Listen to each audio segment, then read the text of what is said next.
Olá pessoal, bem-vindo e bem-vinda ao canal Amu Invest. VG e A11, o Vegia, vale a pena? Venha saber.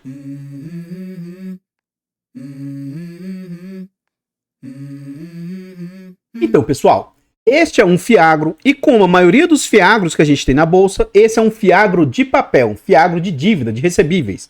Na data em que eu gravo o vídeo, esse fiagro está sendo negociado a R$ 7,88. Ele está entregando de dividendo nos últimos 12 meses 16,94%. Atenção, cuidado! Todo esse dividendo é para quem tem o fundo nessas cotações depreciadas. Quem tem um fundo lá na sua base por volta de R$10 não está tendo todo esse dividendo. Atualmente o fundo está a um PVP de 0,85. Isso indica que ele está a 15% de desconto. E se levar em conta que esse é um fundo de base 10, esse PVP aí pode ser ainda maior. É um fundo que negocia com uma ótima liquidez. Atualmente ele está negociando ali 1.500.000 por dia de liquidez. E ele vem de uma variação positiva de quase 9% nos últimos 12 meses. Então é um fundo que vinha sofrendo muito. E agora, nas últimas semanas, tanto os fundos imobiliários quanto os fiagros, nos últimos dias, vem subindo bastante agora, recentemente. Então, no quesito de cotação, o que a gente observa? Os fiagros são relativamente recentes. Então, esse fundo veio a mercado em 2021. Na época, ainda existia poucos ativos de base 10. Então, ele foi um dos primeiros fiagros. E os fiagros, na sua grande maioria, vieram muitos aí de base 10. Então, quando esse fundo veio a mercado em 2021, ele veio, né? Os fiagros vieram pagando muito, porque já tinha um CDI de certa maneira alto. Então, a cotação dos fiagros, quando eles foram lançados, ó, chegou a ser negociada a 11, 12 reais, muito acima do que ele vale, porque ele estava entregando um dividendo muito alto. Inevitavelmente, fundos de papel, né, em geral, eles tendem a voltar ao seu VP, o que aconteceu com esse fundo. Então ele volta ao seu VP já no ano de 2022 e no ano de 2023 o mercado de crédito começou a sofrer muito. E aí com esse fundo, junto com os fundos de papel como um todo, seja fundos imobiliários quanto os fiagros e até os FIINFRAs, começam a queda. Então esse fundo primeiramente cai para patamares de 9, durante o ano de 2023 para a virada de 2024 ele cai inclusive para 8, começa a divulgar no mercado primeiro problemas de safra, depois problemas de crédito e etc. Então a cotação do fundo, né, despenca, vindo até para 7,50 mais ou menos. E aí, durante o ano de 2024, ele esboçou uma recuperação ali, beliscando os 9, mas passado isso, todo o mercado de fundos imobiliários, fiagros e FIINFRAs caíram muito no final do ano de 2024. Então as cotações desabam, o fundo novamente belisca ali os R$7, mas recentemente, principalmente nos últimos dias, esse vídeo está sendo gravado no final de fevereiro. Então, no final de fevereiro, a gente vê que agora, nos últimos dias, né, tem tido uma alta recente nos fundos. Todos os vídeos que eu tenho gravado recentemente, a gente vê essa altazinha aí. Então, o fundo atualmente está bem ali próximo dos R$8, né? Continuando aqui no site, a gente vê algumas informações a respeito do fundo, tais quais o nome, CNPJ, esse é um fundo para investidor geral, ele é de títulos e valores imobiliários, então é como se fosse um fiagro de papel. O segmento realmente é um fiagro, ele é outros, prazo indeterminado e gestão ativa. Sobre taxas, nós vamos deixar para ver lá dentro do relatório gerencial e não há que se falar de vacância para um fiagro de papel. Esse é um fundo que conta com mais de 168 mil cotistas e atualmente ele tem mais de 86 milhões de cotas emitidas. Ele vale atualmente 9,34 e ele tem um valor de mercado aí de 800 milhões atualmente. E um ponto, né? Por que esse fundo está se recuperando? Porque ele continua fazendo entregas altas, né? Então, o último dividendo anunciado entregue pelo fundo foi ali de 11 centavos. Então, continuando no site, a gente vê agora sobre critérios de dividend yield. Então, o que a gente observa? Mesmo em momentos em que o fundo deu uma arrefecida na entrega dos seus dividendos, somente um mês aqui, ó, ele entregou 0,98. Na média, a gente vê que esse fundo vai entregando pelo menos 1,2 de dividend yield e beliscando às vezes até 1,5 de dividend yield. E nos momentos aí que o fundo às vezes distribui um pouco menos de dividendo, a cotação vai lá embaixo, fazendo com que o dividend yield aí suba. Nominalmente dizendo, o que a gente vê? Como eu disse, quando esse fundo veio ao mercado, ele estava fazendo uma entrega muito alta, de 15 centavos, 16, 17 centavos, e ela foi se arrefecendo, né? E aí essa queda também ajudou a primeira queda do fundo. Mas ainda assim, um fundo de base 10, e por ele estar bem depreciado, né? Hoje, entregar entre 10 e 11 centavos é um ótimo dividendo. Recentemente, né, a gente vê o seguinte, as últimas entregas do fundo. Então, No mês 8 do ano passado, o fundo entregou 13 centavos, ó, mês 8 e mês 9. Mês 10 ele entregou 12 e nas últimas entregas ele vem mantendo aí 11 centavos de entrega. No dia 12 de fevereiro, o fundo pagou no dia 19 de fevereiro essa quantia. Esse vídeo ele é gravado com 2 semanas de antecedência. Eu acho que quando esse vídeo for ao ar, ainda não vai ter sido anunciado os dividendos lá de março para serem pagos em março. Mas pelo que eu vi lá do relatório gerencial, eu acho que o fundo tem potencial para continuar mantendo esses 11 centavos. Pode ser que caia para 10, eu acho pouco provável. E eu não vejo aí, por enquanto, ele distribuindo 12. Mas com esse CDI alto que a gente vê aí, essa Selic alta, pode ser que nos próximos meses, inclusive, o fundo consiga aumentar o patamar de entrega aí para 12 ou 13 centavos. Continuando aqui no site, a gente vê sobre a rentabilidade do fundo. E aqui a gente vê que o fundo vem com uma ótima rentabilidade. Mesmo o fundo hoje muito descontado, ele vem com rentabilidade positiva. Ele está com 26% de rentabilidade. Significa que, se ele voltar ao normal, a rentabilidade do fundo vai lá nas alturas, né? O CDI desse período é 48%, o IPCA 27%, o IFIX 8%, e o IDIV, que é o Índice de Dividendos das Ações, vem ali com 39%.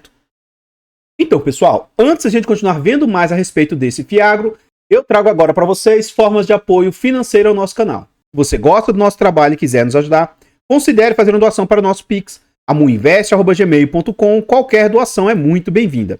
Outra forma de apoio financeiro, o nosso canal conta com um clube de membros. Tornando-se membro aqui do nosso canal, a partir de 10 centavos por dia, R$ 2,99 por mês, é um valor barato, irrisório e acessível, mas que para o nosso canal faz muita diferença. Tornando-se membro, além de nos ajudar, você vai ter ainda acesso antecipado a vídeos, relembrando que esse vídeo é gravado com 2 semanas de antecedência e você também tem preferência, além de outros benefícios. Nós temos aqui também a nossa planilha de controle financeiro, que é um ótimo produto com muitas funcionalidades. Adquirindo a nossa planilha, além de você ter um ótimo produto aí, com muitas funcionalidades, barato e acessível, você comprando a planilha, você apoia o nosso canal financeiramente. Então, desde já, muito, muito obrigado.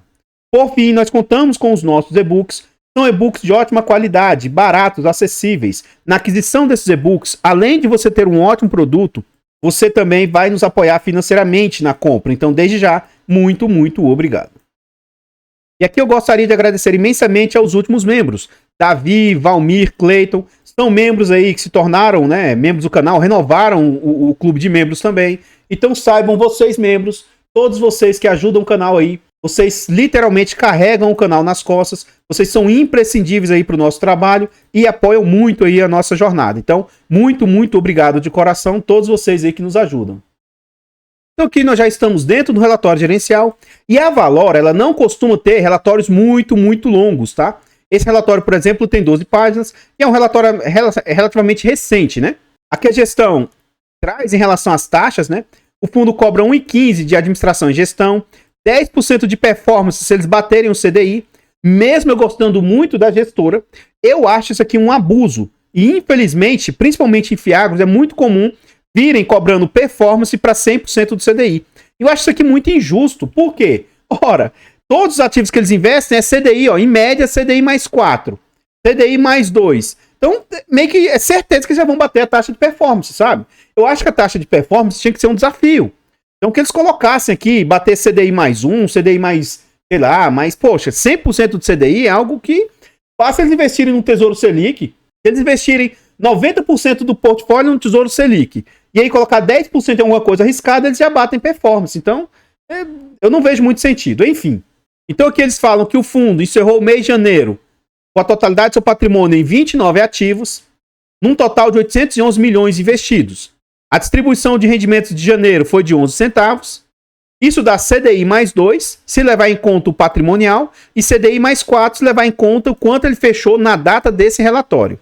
O fundo tem uma ótima liquidez, 168 mil cotistas, e esse fundo sozinho, ele tem 30% do número de cotistas aí que investem em Fiagros. Então, no quesito de Fiagros, esse número de 168 mil é muito grande. Aqui eles falam o seguinte, ó, em linha com o momento de recuperação do agro frente à sua última safra, por quê? Na safra anterior, o pessoal estava criticando muito sobre quebra de safra, blá, blá, blá. Então, esse ponto aí vem melhorando, ó. Considerando, inclusive, as amortizações previstas para os próximos meses, o principal foco da gestão será a aquisição de novos ativos, buscando a diversificação do portfólio. Então, esse ponto de especificação é um dos pontos ruins que eu acho do fundo. Depois eu vou tecer comentários melhores sobre isso. Na página 2 a gente chega na DRE, demonstrativo de resultado de exercício. Eu vou dar um zoom um pouquinho maior aqui. E o que é que a gente observa na DRE? Que o fundo teve um bom resultado em novembro, dezembro caiu bastante, janeiro um bom resultado. Isso resultado bruto, né? E nas distribuições, note, ele teve um resultado líquido de 10 milhões e distribuiu 9 milhões e meio. Dezembro ele teve um resultado de apenas 6 milhões e distribuiu 9 milhões e meio. Então você pode ver que aqui ele consumiu bastante do que teoricamente ele teria para distribuir. E aí, em janeiro, ele teve o resultado ali em linha com a sua capacidade de distribuição. Então é baseado nisso aqui que eu acredito que o fundo consiga manter esses 11 centavos aí. Pode ser que caia para uns 10, pode até ser, mas pode até ser que surpreenda positivamente e ele consiga começar a distribuir até 12 centavos, né? Outro ponto interessante é o seguinte, nos últimos 12 meses, o fundo distribuiu acima das suas capacidades. Contudo, provavelmente ele usou de reservas que o fundo possuía. Desde que o fundo veio a mercado, ele está distribuindo aí um pouquinho abaixo até do que as suas capacidades. Então, na minha opinião, está tudo dentro da normalidade. Aqui eu vou fazer aquilo que eu sempre faço. A gente vai pegar aqui as despesas, pegar aqui esses 810 mil e ver o que essas despesas representam frente ao total de receitas do fundo. Ele traz aqui, ó, despesas não recorrentes, ó, juros de operações e exercícios compromissados, recompra de CRAS. Então isso aqui, ó, não vai para o bolso da gestão. Provavelmente a taxa de performance deve estar embutida aqui dentro desse valor, né? Só que eu vou calcular pelos últimos 12 meses. Então a gente vai ver o que esses 13 milhões representam frente aos 130 que o fundo receitou. Se a gente olhar para cá, para janeiro, ó, tá muito abaixo do que eu considero mínimo, tá? Mas aqui, quando a gente pega nos últimos 12 meses, que provavelmente a performance bate, aí já tá um pouquinho mais caro, mas ainda dentro da normalidade. Veja, 13 milhões 962, que eu vou arredondar para 963 mil. Esse valor aqui vezes 100, dividido por 130 milhões 992 que ele receitou.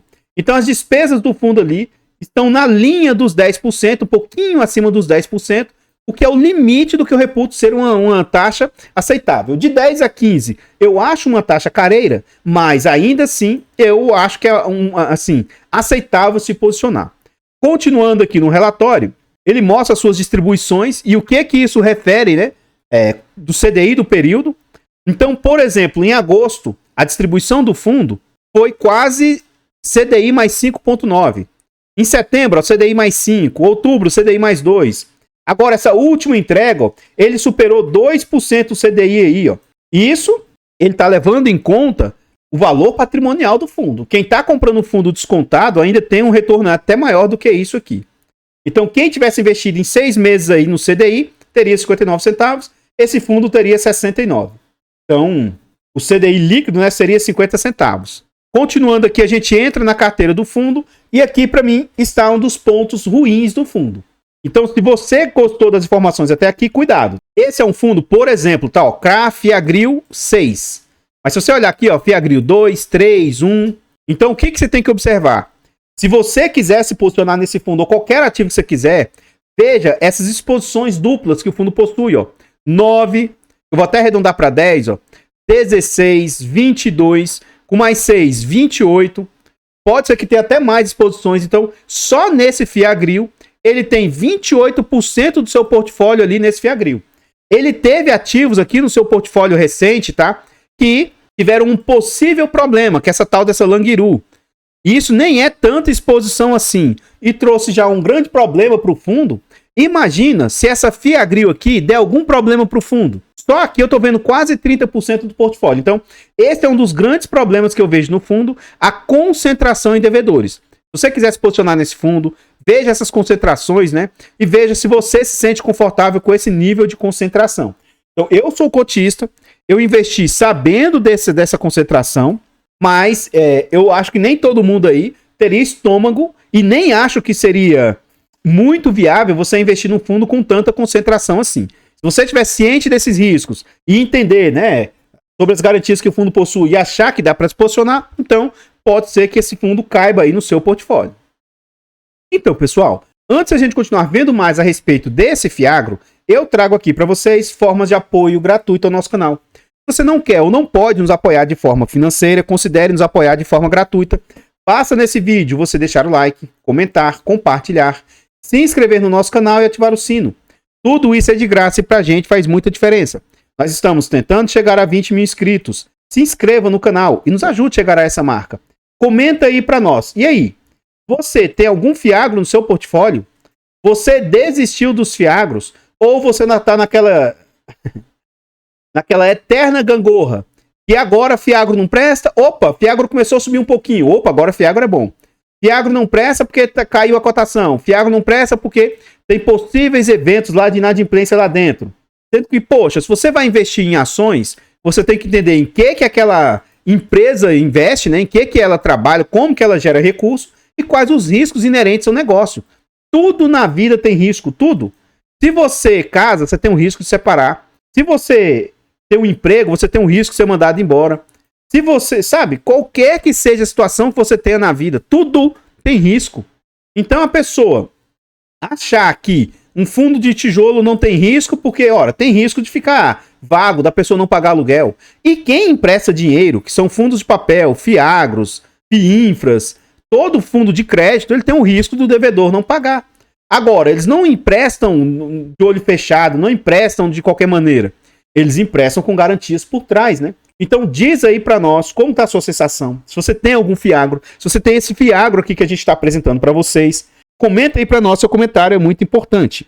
Toda vez que eu trago algum ativo aqui no canal, eu tento ser transparente, dizendo se eu sou conflitado, né? Se eu altero aquele ativo, se eu sou conflitado ou não. Então, eu tenho esse ativo no meu portfólio, estou muito tranquilo de tê-lo no meu portfólio. Eu gosto da gestão, gosto, apesar de vários pontos de atenção. Então esse fundo, ele é um fundo grande, ele é um fundo líquido, ele é um fundo de uma boa gestora que eu considero, mas ultimamente o pessoal está ficando chateado com essa gestora. Pelo excesso de transparência deles, coisa que outras gestoras, às vezes, boas gestoras não são tão transparentes assim, então o mercado está pegando no pé da gestora. Pontos negativos do fundo. Essa questão, nesse fundo aqui a taxa não tá cara, mas a gestora tem começado a ficar careira nos seus outros fundos, tá? E essa concentração de devedores, isso para mim é um ponto muito ruim do fundo. Mas em geral eu gosto, eu tenho, mas o fato de eu ter esse ativo não significa que vocês devam ter.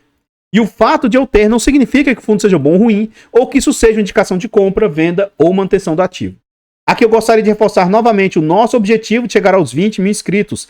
Se inscreva no canal, nos ajude a chegar a essa marca. Todos os nossos canais estão em outras plataformas.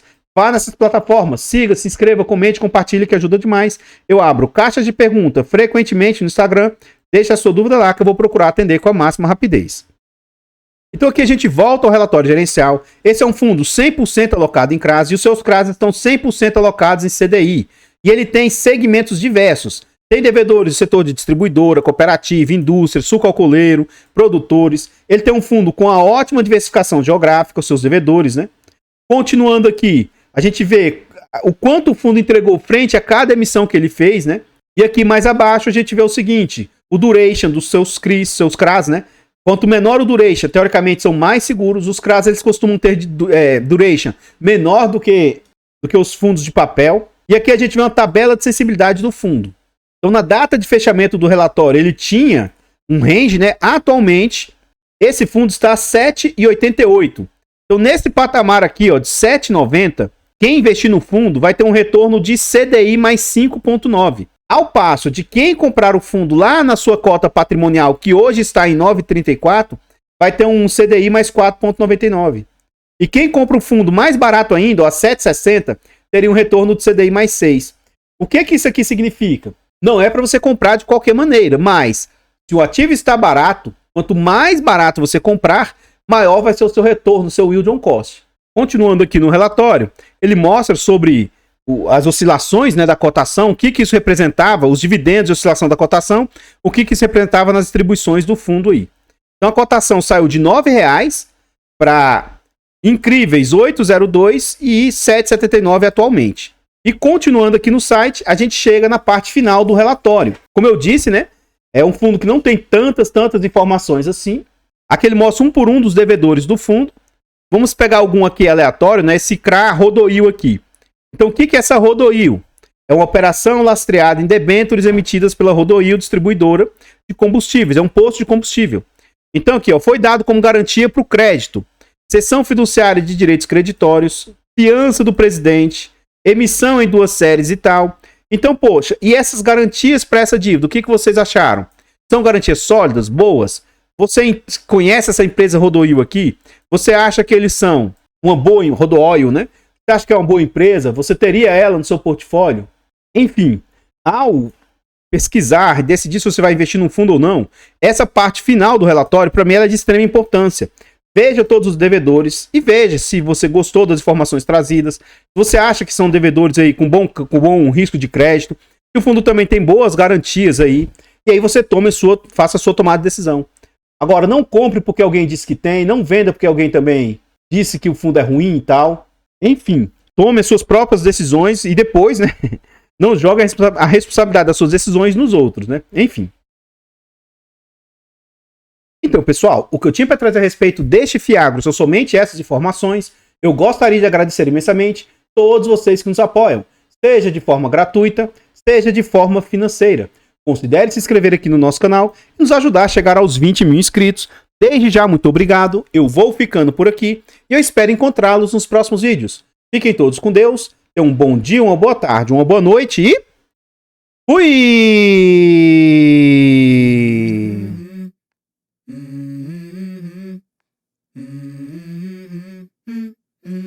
Let's go. I wake up to a little bit of drool on my pillow, feel like it's gonna be a bad day. Yeah, I'm tired of shit and the